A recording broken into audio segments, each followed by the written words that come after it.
మ్యూట్లో ఉన్నారా అందరూ? ఓకే.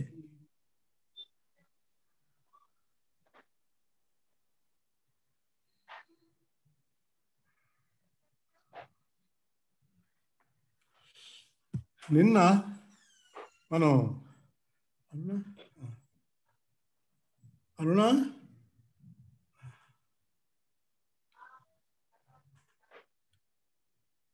భగవాన్ భగః ఆనందీ వనమాలి హలాయుధ ఆదిత్యో జ్యోతిరాదిత్య సహిష్ణుర్గతిసత్తమః అనేటటువంటి శ్లోకాన్ని మనం చెప్పుకున్నాం. దాంట్లో ఉన్నటువంటి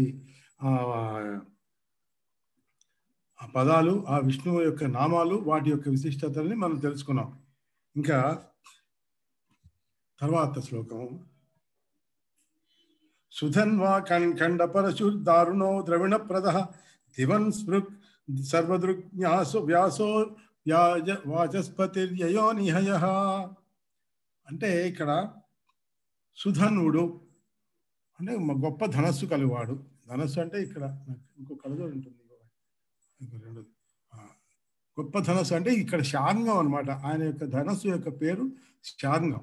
అది మహాగా అన్నిటికంటే గొప్ప ధనస్సు. అది గాంధీవం కంటే కూడా గొప్ప ధనస్సు. అందువలన దాన్ని సుధన్వ, ఆయనే సుధన్వుడు అని అన్నారు. అలాగే సుధన్వ ఖండ పరశు. పరశు అంటే గొడ్డలి. ఖండ పరశు అంటే ఈ పరశువు చేత ఆయన చాలా మంది దుష్టులని ఖండించేశాడు. ఎలాగా? పరశురామ అవతారంలో ఆయన చాలా మందిని, చాలా దుష్టులని, క్షత్రియులందరినీ ఖండించేశాడని అక్కడ ఖండ పరశు. ఇక్కడ ఇంకొకలాగా చెప్పుకోవచ్చు, సుధన్వా ఖండ పరశు అంటే సుధన్వకి తర్వాత సంధి కలిస్తే అఖండ పరశు అని. అంటే ఆయన యొక్క ధరించినటువంటి పరశువు అఖండమైనది అండి, అంటే చాలా గొప్పదైనది, మహిమాన్వితమైనది అనేటటువంటిది. దారుణ అంటే చీల్చి చెండాడేశాడట. అంత గొప్ప, అంతగా వాళ్ళనందరూ దుష్ట మార్గంలో ఉన్నటువంటి వాళ్ళకి పరమాత్ముడు అంత నిర్దయగా ఆయన వ్యవహరిస్తాడు. ద్రవిణ ప్రద అంటే భక్తులందరికీ కోరినటువంటి సంపదలన్నీ, ఐశ్వర్యాలన్నీ ప్రసాదించేవాడు అని అర్థం. దివహ స్పృక్ తన తేజస్సుతో స్వర్గలోకాన్ని అంటినవాడు. దివహ అంటే స్వర్గం, ఆ పైదాన్ని స్పృక్ అంటినవాడు. అంటే అర్థం ఏంటంటే పరమా ఉన్నతమైనటువంటి తన యొక్క జ్ఞానంతో అంతటా వ్యాపించి ఉన్నవాడు అని అర్థం. దివహ స్పృక్ అంటే సర్వదృగ్ వ్యాస, సర్వజ్ఞానాన్ని అంటే సమస్త వేద సారాన్ని అందించేవాడు మనకి ఆయన సర్వదృక్. ఇంకోలాగా చెప్పాలంటే అన్ని విధాలైనటువంటి జ్ఞానాలన్నింటినీ కూడా విస్తృతపరిచి మనకి అందించినవాడు.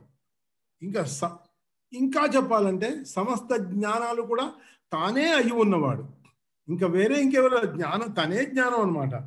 ఇంకో ఎలా చెప్పాలంటే వ్యాస అన్నారు కదా, సర్వదృగ్ వ్యాస అంటే వ్యాస బ్రహ్మ సమానుడైనటువంటి వ్యాస మహర్షిలాగా ఆయన యొక్క రూపంలో తనే పుట్టాడు. వ్యాస మహర్షి రూపంలో తనే జన్మించి, అందుకనే వ్యాసో నారాయణ హరి అని అన్నారు. ఇక్కడ వేదాలన్నింటినీ విభజించి, వేదాలని తనే సృష్టించాడు. తర్వాత వేదాలని విభజించింది ఎవరు? తనే. మళ్ళీ వ్యాసుడి రూపంలో విభజించి 4 విభాలుగా విభజించి ఆయన ఈ ఋగ్వేదాన్ని 24 శాఖలుగా, తర్వాత యజుర్వేదాన్ని 101 శాఖలుగా, సామవేదాన్ని 1000 శాఖలుగా, అథర్వ వేదాన్ని 9 శాఖలుగా, అంటే మొత్తం ఎన్నైనాయి? 1000, 110, 24, 1134 శాఖ మొత్తం అయిందనమాట. ఇప్పుడు చూడండి, పరిమళ ఉన్నదా? ఇవాళ ఉన్నది కదా? పరిమళ, నిన్న నువ్వు అడిగావు కదా ఉపనిషత్తులు ఎన్ని అని అడిగావు. ఇక్కడ నేను ఇప్పుడు అసలు ఉపనిషత్తులు అంటే ఏమిటంటే వేదాలకి చివరిలో ఉండేది, వేదాంతాలు అన్నమాట. ఇప్పుడు వేదాలు 4 అయితే ఉపనిషత్తులు 4 అలా కాదు. ఈ వేదాలు విభజింపబడ్డాయి కాబట్టి అవి ఎన్నిగా విభజింపబడ్డాయి? ఇప్పుడు 1130 అని మనం చెప్పుకున్నావా? నిజానికి అది 1130 వేదాంతాలు అన్ని ఉపనిషత్తులు అని కాదు. ఇక్కడ ముఖ్యంగా 180 నుంచి 200 వరకు ఉన్నాయని కొంతమంది అంటారు. 300 నుంచి 350 వరకు ఉన్నాయని కొన్ని అంటారు. కానీ ముఖ్యమైనటువంటి అతి ముఖ్యమైనటువంటివి 13. నిజానికి 18. నిన్న నేను నీకు చెప్పాను 18 ఉన్నాయని. కొంతమంది 108 అంటారు. 108 అనేదాన్ని కూడా ఎక్కువగా, చాలా ఎక్కువ విస్తృతంగా ఆ మాటకే ఎక్కువ వాల్యూ ఇస్తున్నారు. కానీ 18 దీంట్లో ఏంటంటే 18 అనే సంఖ్య ఎలా వచ్చిందంటే 13 అనేది చాలా ముఖ్యం. అవి ఏమేమిటో నేను నీకు చదివి వినిపిస్తాను. నేను చెప్తాను వాటి యొక్క పేర్లు. మనకే 3 అంతులు తెలుసు. ఆ 13 కాక ఇంకా 5 ఏమిటి అనేది మొత్తం, అది మొత్తం 18. అది నేను నెమ్మదిగా చెప్తాను వాటి గురించి. సో ఇలాగా ఆయనే, ఈ వ్యాసుడే ఎన్నో పురాణాలను కూడా రాశాడు. కాబట్టి ఆయనని సర్వదృక్ వ్యాస అన్నారు. వాచస్పతి రయోనిజ. ఇక్కడ 2 విధాలుగా దీన్ని విడదీయచ్చు. వాచస్పతి ప్లస్ అయోనిజ. వాచస్పతి అంటే అక్కడ ఏమిటి, బృహస్పతిని కాదు. వాచస్పతి అంటే బ్రహ్మాని కూడా కాదు. ఇక్కడ ఒకవేళ బ్రహ్మ అయితే బ్రహ్మ తానే కదా. కాబట్టి తానే అయినప్పుడు వాచస్పతి అంటే వాక్కులకి అధిపతి అంటే ఏమిటి, బ్రహ్మాని కాదు. ఇక్కడ పూర్తిగా తానే. ఎందుకంటే వేదవాక్కులని తను బయటకు తీసుకొచ్చిన వాడు, ఆ వేదం అపౌరుషేయం కాబట్టి ఆయనే. కాబట్టి అందువల్ల ఈయన విద్యలకి అధిపతి. అయోనిజ అంటే గర్భం ద్వారా జనించలేదు ఆయన, తనకి తానే ఉన్నాడు. అన్ని విద్యలకి ప్రభువు అయినందువలన వాచస్పతి, గర్భం నుంచి జనించలేదు కాబట్టి అయోనిజుడు. కాబట్టి ఈ 2 కలిపి అయినటువంటి అయోనిజుడైనటువంటి వాచస్పతి అని చెప్పుకోవాలి. ఇది ఇటు నుంచి విశేషణంగా మార్చుకోవాలన్నమాట. అయోనిజుడైనటువంటి వాచస్పతి అయోనిజ అన్నప్పుడు అయోనిజుడైనటువంటి వాచస్పతి అని కనుక మనం విశేషణాన్ని ముందు పూర్వపద చేసుకుంటే కర్మధారయ సమాసంలో అది అవుతుంది. వాచస్పతి అయోనిజ ఒకే నామంగా వస్తుంది. త్రిసామ సామఘ సామ నిర్వాణం భేషజం భీషక్ సన్యాస కృచ్ఛ్రమ శాంతో నిష్ఠా శాంతి పరాయణం. త్రిసామ అంటే దేవవ్రతం అనేటువంటి 3 సామముల ద్వారా ఈయన సామగానం చేస్తున్నారు అన్నమాట. ఈయనకి సామగానం చేస్తే ఆ సామగానం ఎవరి గురించి చేస్తున్నారు, ఈ పరమాత్ముడి గురించి చేస్తున్నారు. కాబట్టి వీళ్ళు చేసే వాళ్ళ చేత స్తుతింపబడే వాళ్ళు ఏం చేస్తున్నారంటే దేవవ్రతాలు అనేటువంటి 3 సామాలు 3 సామాల ద్వారా ఈయన స్తుతింపబడుతున్నాడు. సామగహ అంటే వేదాల సామవేదాన్ని, సామగహ సామవేదాన్ని గానం చేసేవాడు. సామవేద స్వరూపుడు. ఈయన భగవద్గీతలో మనం మళ్ళీ ఒక్కసారి చూసుకుంటే దాంట్లో ఆయన అన్నాడు, వేదాలలో నేను సామవేదాన్ని అని. వేదానాం సామవేదో అస్మి అన్నాడు ఆయన. నిర్వాణం సర్వ దుఃఖాల నుంచి ఉపశమనం కలిగించేటటువంటి పరమానంద స్వరూపుడు. అసలు ఆయన యొక్క పరమానంద స్వరూపుడు అంటేనే మనకు తెలుస్తుంది. ఆయన సర్వ దుఃఖాల నుంచి గనక ఎప్పుడైతే నువ్వు తొలగిపోయావో నీకు ఇంకా పరమానందమే కదా ఉన్నది. ఆత్మజ్ఞానం ద్వారా ఈ జీవుడు కర్మబంధాలని తొలగించుకొని పరమానంద స్వరూపుడైనటువంటి పరమాత్మని చేరటమే నిర్వాణం అవుతుంది. అప్పుడు అది నిర్వాణం అంటే. భేషజం అంటే భవరోగానికి ఔషధమై ఉన్నవాడు. భేషజం అంటే రోగాలకి ఔషధం. అది ఏ రోగానికి మనకున్నది, భవరోగాలకి, ఈ సంసార రోగాలకి ఔషధమైనటువంటి వాడు. భిషక్, భిషక్ అంటే గొప్ప వైద్యుడు అని. చాలా గొప్ప వైద్యుల్ని భిషక్ అంటారు. భిషక్ శిరోమణి, భిషగ్మణి ఇలా అంటారు వైద్యులని. అంటే ఈయన భగవద్గీత మనకి బోధించారు కదా. ఆ భగవద్గీత బోధించి దాని ద్వారా మన యొక్క భవరోగ నివారణకి ఆయన కావలసినటువంటి మందుని అంటే జ్ఞానాన్ని, మహాజ్ఞానాన్ని మనకు అందించాడు. అందువలన ఆయన భిషక్ అయ్యాడు. భిషక్ తమం త్వా భిషజాం శృణోమి. శృతులు ఏమంటున్నాయంటే ఇదే మాట. భిషక్ తమం త్వా భిషజాం శృణోమి. నేను వింటున్నాను. శృణోమి నేను వింటున్నాను. ఏం వింటున్నాను? నీవు వైద్యులలో కల్లా గొప్ప వైద్యుడు అని నేను వింటున్నాను అని శృతివాక్యం అది. సన్యాసకృత్, మోక్ష సాధనగా సన్యాసం అనే ఆశ్రమాన్ని స్వీకరించి మన చేత మన కోసం స్వీకరింపజేయడానికి ఏర్పరిచాడు ఆయన. సన్యాసమైనటువంటి ఆశ్రమాన్ని మన కోసం ఏర్పరిచాడు, అందువల్ల ఆయన సన్యాసకృత్. ఈ సన్యాసం అనేటువంటి ఆశ్రమం మనకి ఏర్పరిచాడంటే మోక్ష సాధనకి. శమము, శమ దమ నియమము అని ఉన్నాయి కదా, ఇలాంటి శమముని బోధించిన వాడు అంటే లేదా ప్రళయంలో సర్వాన్ని శమింపజేసేవాడు, అది దాంట్లో లీనమైపోతుంది అన్నమాట. అలా లీనమై చేసేవాడిని శమః అన్నారు. ఇంకొక పదం, ఆ పదంలో ఇంకొక అర్థం ఉంది. శమని ఏంటంటే మన ఒంట్లో ఉన్నటువంటి ఇంద్రియ ప్రవృత్తులు ఉన్నాయి కదా, వీటన్నిటినీ శమింపజేసేవాడు.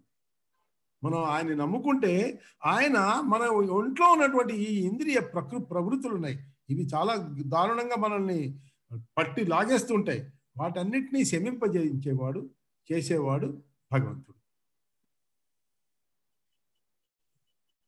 ఇంకా మనకి సరే సన్యాసులకి దీన్ని ప్రధాన నియమంగా ఏర్పరిచాడు భగవంతుడు. సన్యాసులకి ఇది మనం మరీ ఎక్కువగా కావాల్సినది. అది యతీనాం ప్రశమో ధర్మో నియమో వనవాసినాం. చూడండి, యతీనాం ప్రశమో, యతులకు శమం చాలా అవసరం. ధర్మో నియమం వనవాసినాం, వనవాస్యం చేసేటటువంటి వాళ్ళకి అంటే వానప్రస్థుతులను తీసుకున్న వాళ్ళకి ధర్మమే నియమంగా కలిగినటువంటి వాళ్ళు, అంటే వాళ్ళు అతి ధర్మాత్ములుగా వాళ్ళు మెలుగుతూ ఉండాలి. ఆ వనవాసం చేస్తున్నప్పుడు కూడా అన్ని ధర్మాలని ఆచరిస్తూ ఉండాలి. వాళ్ళకి ఏర్పరిచినటువంటి ప్రతి విధిని, ధర్మాన్ని వాళ్ళు పట్టుకుని దాన్ని ఆచరిస్తూ ఉండే అనే ఒక విధిని వనవాసులకు ఏర్పరిచాడు. అదే సన్యాసులకు శమము అనేటువంటి అంటే ఇంద్రియ నిగ్రహం, ఇంద్రియ ప్రవర్తులన్నింటినీ శమింపజేసుకునేటటువంటిది ఏర్పరిచాడు ఆయన. దానమేవ గృహస్థానం, గృహస్థులకి దానం వల్ల ఈ గృహస్థులు ఊర్ధ్వలోకాలకి చెందుతారన్నమాట, పైకి వెళ్తారు. వాళ్ళకి కావలసినటువంటి నియమం అది.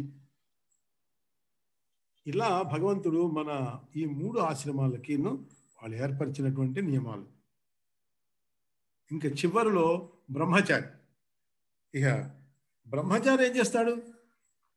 గృహస్థానం, దానమేవ గృహస్థానం శుశ్రూష బ్రహ్మచారిణం. బ్రహ్మచారులు గురువుల దగ్గర శుశ్రూష చేస్తారు. వాళ్ళ యొక్క ఆశ్రమంలో ఆ గురువు గారికి పూర్తిగా శుశ్రూష చేయటమే, అంటే గురువుకి సేవ చేయడమే. ఆయనకి ఏం చెప్తే అది ఒప్పుకుంటూ అది చేయటమే, వాళ్ళకి కాదు అనటానికి వీలు లేకుండా అది చేయటమే.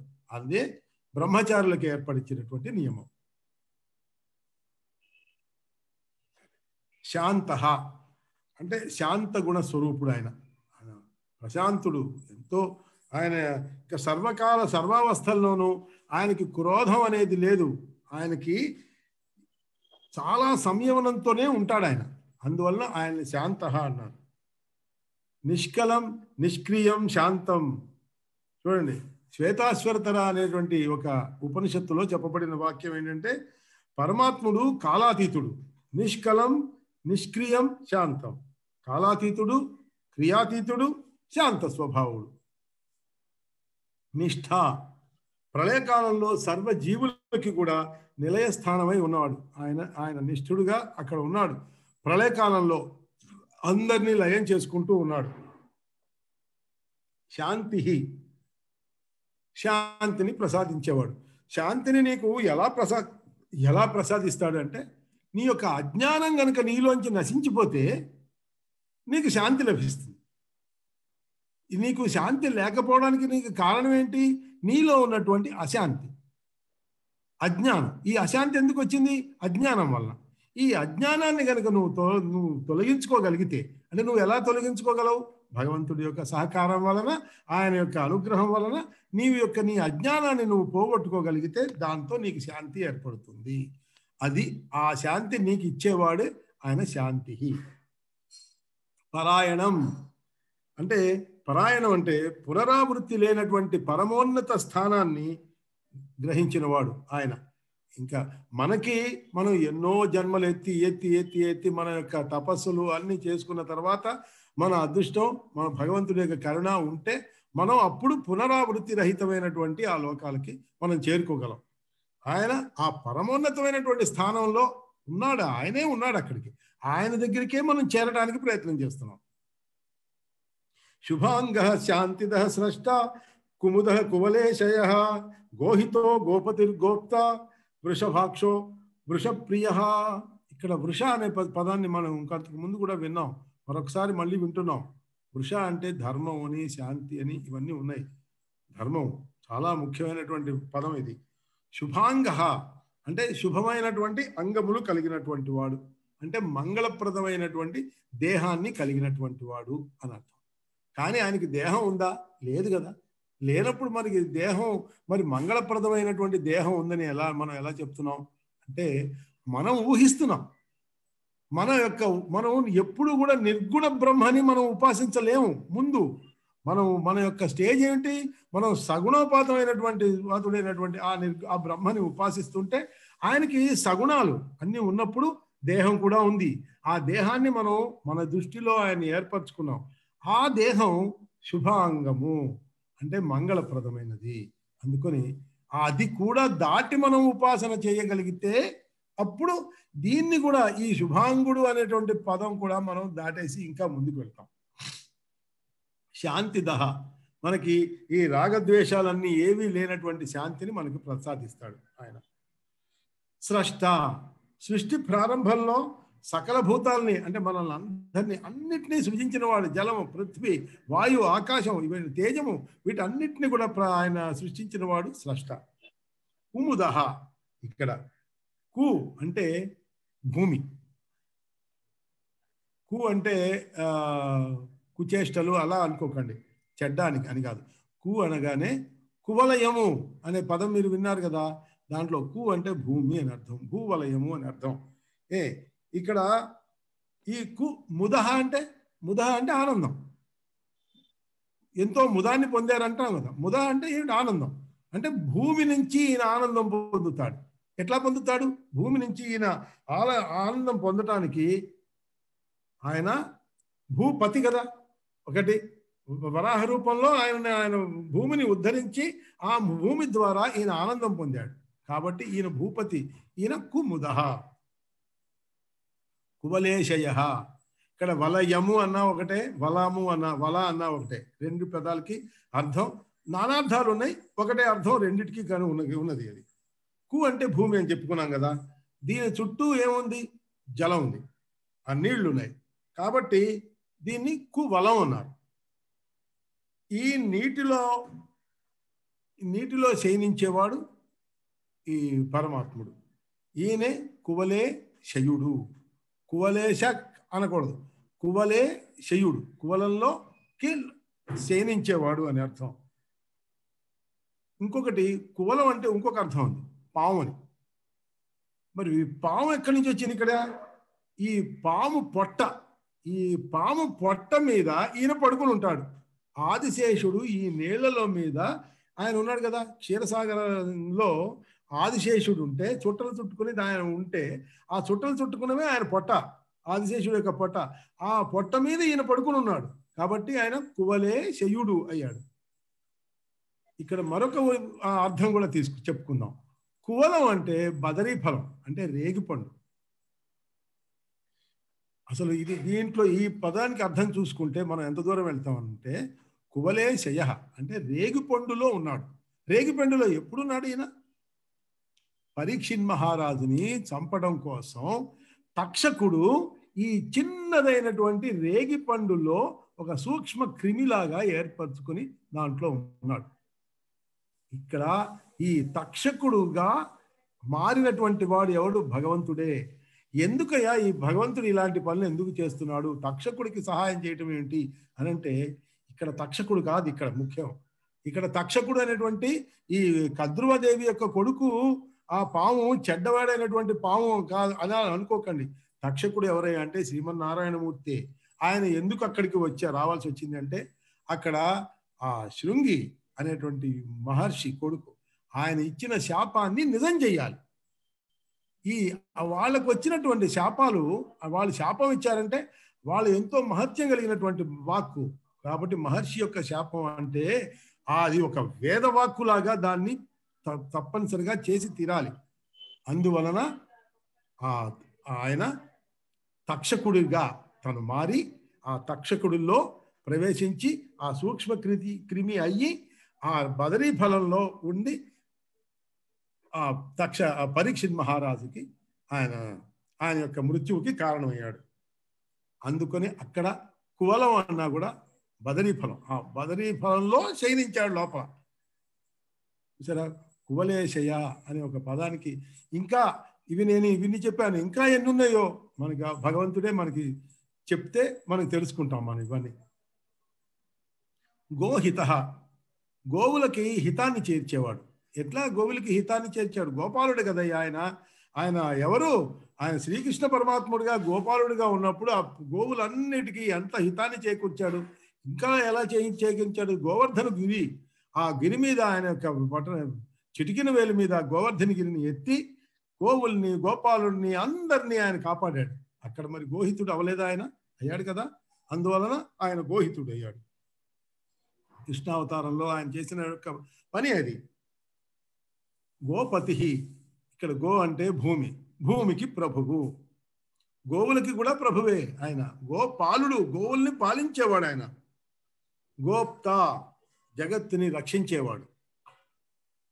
లేదా అంటే ఇంకోలా తీసుకుంటే తన యొక్క మాయతోనే గుప్తంగా ఉంచుతాడు ఆయన. గోప్త అనగానే ఆయన తన యొక్క మాయతోటి తన తత్వాన్ని కప్పి ఉంచుతాడు. ఆ తన యొక్క విష్ణుతత్వాన్ని మనం వెంటనే మనకు అర్థం కాదు. ఎందుకు అర్థం కాదంటే తన యొక్క మాయే ఈ విష్ణుతత్వం మీద కప్పబడి ఉంటుంది. లేకపోతే మనం అందరం హాయిగా మనం ఆ విష్ణుతత్వాన్ని క్షణంలో తెలుసుకోగలం కదా. అది మనం ఎంతో కష్టపడి ఈ మాయ మనం తొలగించుకుని అప్పుడు మనం ఆ విష్ణుతత్వాన్ని తెలుసుకోగలగాలి. అందుకని ఈయన గోప్త, అజ్ఞానులకి అగోచరంగా గుప్తంగా ఉన్నాడని ఈ పదానికి భావం. వృషభాక్ష, ఇక్కడ వృషభాక్ష అంటే అక్ష అంటే కన్నులు కదా. ధర్మ దృష్టి, వృషం అంటే మనం చెప్పుకున్నాం, వృష అన్న వృషభ అన్న రెండిటికి అర్థం ఒకటే. వృషభ అంటే ఎద్దు అని కూడా ఉంది, వృష అన్న ఎద్దు అని ఉంది. ఎద్దు కళ్ళు చూసారా మీరు? ఎంత పెద్దవిగా ఉంటాయో, చాలా పెద్దవిగా ఉంటాయి. అంతటి పెద్ద పెద్ద కళ్ళు కలిగినటువంటి వాడు అని స్థూల దృష్టిలో మనం చెప్పుకోవచ్చు వృషభాక్షుడు అని. పుండరీకాక్షుడు అంటారు, అది కూడా అంతే. వృషభం అంటే మనం వృషం అంటే ధర్మం అని కదా అర్థం ఉంది కదా. అన్ని ధర్మ దృష్టి కలిగినటువంటి వాడు కాబట్టి ఈయన వృషభాక్షుడు అయ్యాడు. వృషప్రియ, మళ్ళీ అదే, వృష అంటే ధర్మమే. ధర్మం ఆయనకు ప్రియం, చాలా ప్రియమైంది ధర్మాన్ని. అందుకనే ధర్మాన్ని ఆయన రక్షిస్తుంటాడు, ధర్మాన్ని ఆయన రక్షిస్తుంటాడు కాబట్టి ఆయన వృషప్రియ అయ్యాడు. అంతేకాదు ఈ ధర్మాలను రక్షించేటువంటి మనం ఉన్నామే, మనల్ని కూడా ఆయన రక్షిస్తాడు. మనం గనక ధర్మాన్ని రక్షిస్తుంటే, ధర్మో రక్షతి రక్షిత అని ఉంది కదా, మనం గనక ధర్మాన్ని రక్షిస్తుంటే మనల్ని ఆయన రక్షిస్తుంటాడు ఆ పరమాత్ముడు. అనివర్తి నివృత్తాత్మ సంక్షేప్త క్షేమకృచ్ఛివ శ్రీవత్సవక్ష శ్రీవాస శ్రీపతి శ్రీమతాంబర. అనివర్తి, అనివర్తి అంటే వెనక్కి తిరగనివాడు అంటే వెన్ను చూపనివాడు. ఇవన్నీ మామూలు మనుషులకి వచ్చేటటువంటి పేర్లు. కానీ ఈయన కూడా అనివర్తి ఎలా అయ్యాడంటే, రాక్షసులతో యుద్ధం చేసినప్పుడు ఆయన అసలు ఎప్పుడు వెనుక తిరగాల, రాక్షసులే వెనుక తిరగాల్సి వచ్చింది, లేకపోతే వాళ్ళే సంహరించబడాల్సి వచ్చింది.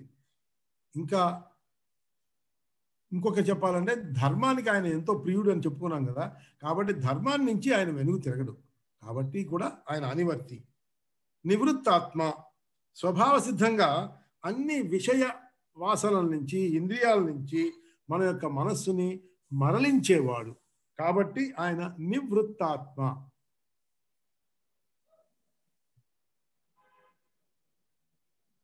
రాక్షసులతో యుద్ధం చేసి ధర్మం నుంచి పొరపాటును కూడా ఆయన వెనక్కి తిరగడు.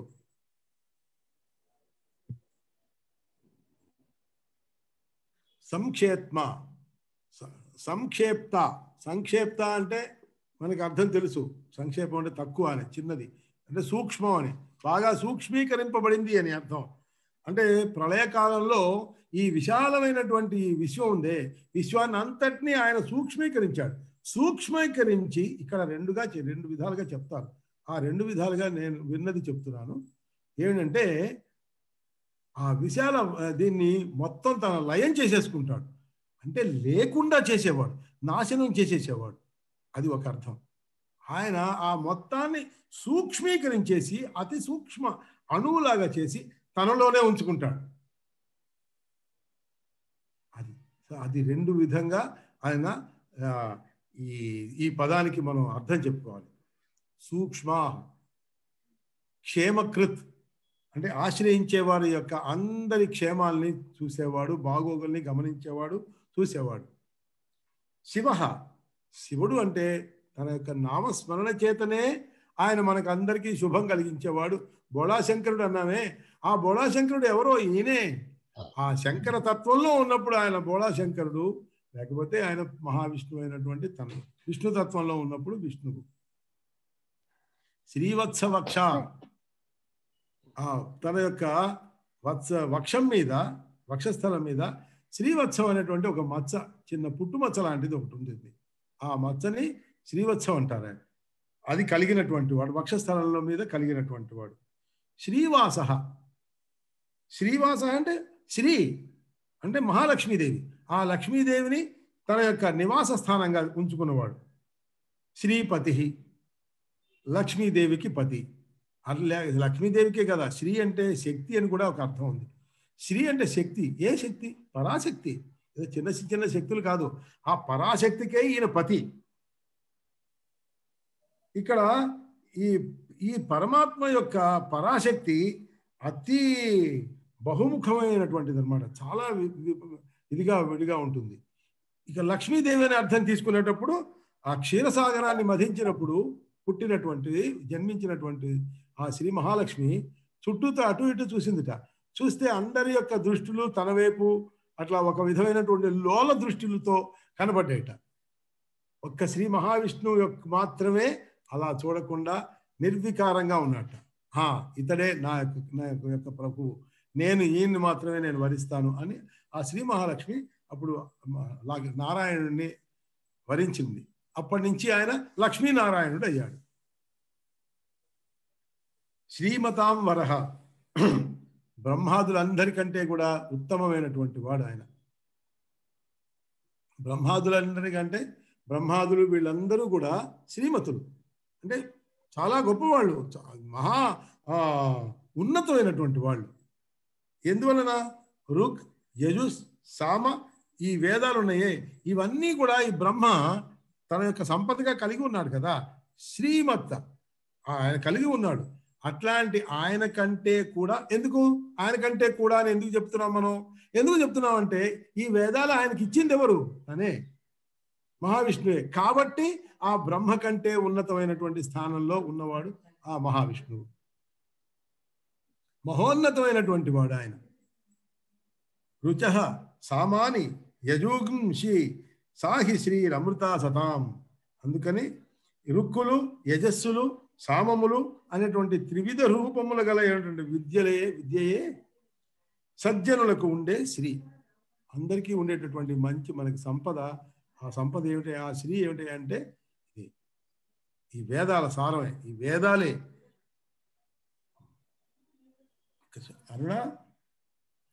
అరుణ కొంచెం మంచిగా లేవా?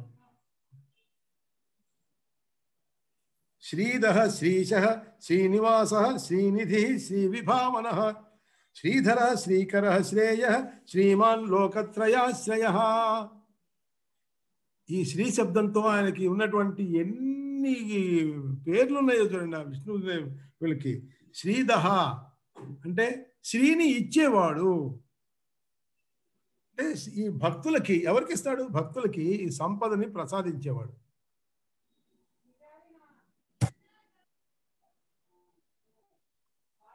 శ్రీశ, శ్రీకి ఈశుడు అంటే లక్ష్మీదేవికి నాథుడు. శ్రీనివాస, సర్వైశ్వర్య సంపదల యందు కూడా ఆయన ఉంటాడు. శ్రీలోనే ఉంటాడు ఆయన. శ్రీ అంటేనే సంపద, శ్రీ అంటేనే మహాలక్ష్మి, దాంట్లోనే ఉంటాడు ఆయన. లక్ష్మీదేవి ఆయనలో ఉంటుంది, అలాగే లక్ష్మీదేవిలో ఆయనే ఉంటాడు. పరమాత్ముడే మహావిష్ణువే ఉంటాడు. అంతేకాదు, ఈ మన యొక్క హృదయాల్లో ఎప్పుడైతే ఆత్మజ్ఞానం వస్తుందో ఆ ఆత్మజ్ఞానుల యొక్క హృదయాల్లో కూడా ఉండేవాడు. శ్రీనిధి, సర్వైశ్వర్యాలకు నిధి అయి ఉండేవాడు, ఆయనే నిధి. శ్రీ విభావన, అందరికీ వారి వారి కర్మానుసారంగా ఎవరికి ఎంత రాసి పెట్టుందో అంటవే ఆ కర్మ ఫలానికి అనుసారంగా వాళ్ళకి అంతంత ఇచ్చేవాడు. శ్రీధర, సర్వభూతాలకి తల్లి అయినటువంటి శ్రీ మహాలక్ష్మిని వక్షమునందు ధరించినవాడు శ్రీధర. శ్రీకర, తనని స్మరించి స్తుతించి పూజించేటటువంటి ఆ భక్తులు ఉన్నారే వాళ్ళందరికీ శ్రీ ప్రసాదించేవాడు. సకల సంపదని శ్రీకర, వాళ్ళకి శ్రీని అందించేవాడు. శ్రేయ అంటే శ్రేయస్సు. శ్రేయస్సు అంటే ఏమిటి?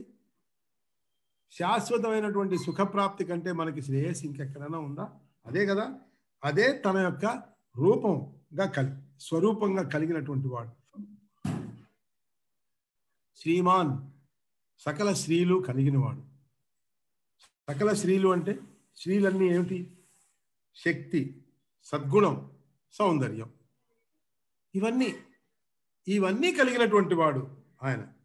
లోకత్రయాశ్రయ, లోకత్రయం అంటే ముల్లోకాలకి ఆశ్రయమైనటువంటి వాడు తానే ఆ శ్రీ మహావిష్ణువే. స్వక్ష, స్వంగ, శతానందో నంది గణేశ్వర, విజితాత్మ, అవిధేయాత్మ, సత్కీర్తి చిన్న సంశయ. స్వక్ష, స్వ అక్ష, స్వ అంటే చక్కటి, అక్ష కన్నులు కలిగినవాడు. స్వంగ అంటే స్వ అంటే చక్కటి, అంగములు కలిగినటువంటి వాడు. అంగములు అంటే అవయవాలు, ఇవన్నీ ఆయనకు ఉన్నాయి అని మనం చెప్తున్నాం. అంటే నిర్గుణుడికి కాదు, సగుణోత్మ ఉపాసన చేస్తున్నప్పుడు ఆయనకి మనం, ఎందుకంటే లక్ష్మీదేవిని హృదయంలో పెట్టుకున్నాడు అన్నప్పుడు మనం ఎవరిని ఉపాసిస్తున్నాం? సగుణ సాకారుడైనటువంటి ఆ విష్ణువునే మనం ఉపాసిస్తున్నప్పుడు ఆయనలో ఇవన్నీ ఉన్నప్పుడు ఆయన ఎలా ఉన్నాడు, ఏ ఆకారాన్ని మనం ధ్యానిస్తున్నాం? స్వక్ష, మంచి కన్నులు గలవాడు. స్వంగ అంటే ఈ మంచి అంగములు, అవయవాలు చక్కగా కలిసి ఉన్నవాడు. అది. అర్చిష్మాన్ అంటే ప్రకాశ స్వరూపుడు. అర్చిష్మాన్ అంటే ప్రకాశం, తన యొక్క తేజస్సుతోటి సూర్యచంద్రులు అన్నింటినీ కూడా, అందరినీ, నక్షత్ర తారాల అందరికీ వెలుగుని ప్రసాదించేవాడు అర్చిష్మాన్. ఆయన అంటే తను ప్రసాదిస్తున్నాడని తను స్వయం ప్రకాశుడు. అర్చిత, అందరి చేత ఆయన అర్చింపబడేవాడు. అందరూ అంటే ఎవరు? మనమే కాదు, బ్రహ్మాది దేవతల చేత కూడా అర్చింపబడేవాడు ఆయన. కుంభ, సమస్త బ్రహ్మాండాన్ని తన యొక్క కుంభం లాంటి ఉదరంలో ఉంచుకున్నవాడు. ఆయన యొక్క కుండలాగా ఉందిట ఆయన యొక్క ఉదరం, దాంట్లో ఉంచుకున్నాడు. విశుద్ధాత్మ, అత్యంత పవిత్రమైనటువంటి ఆత్మ కలిగినటువంటి వాడు. అంటే సత్వ, రజ, తమస్ అనే త్రిగుణాలకి అతీతుడైనటువంటి శుద్ధ ఆత్మ స్వరూపుడు కాబట్టి ఆయన విశుద్ధాత్మ అయ్యాడు. విశోధన అంటే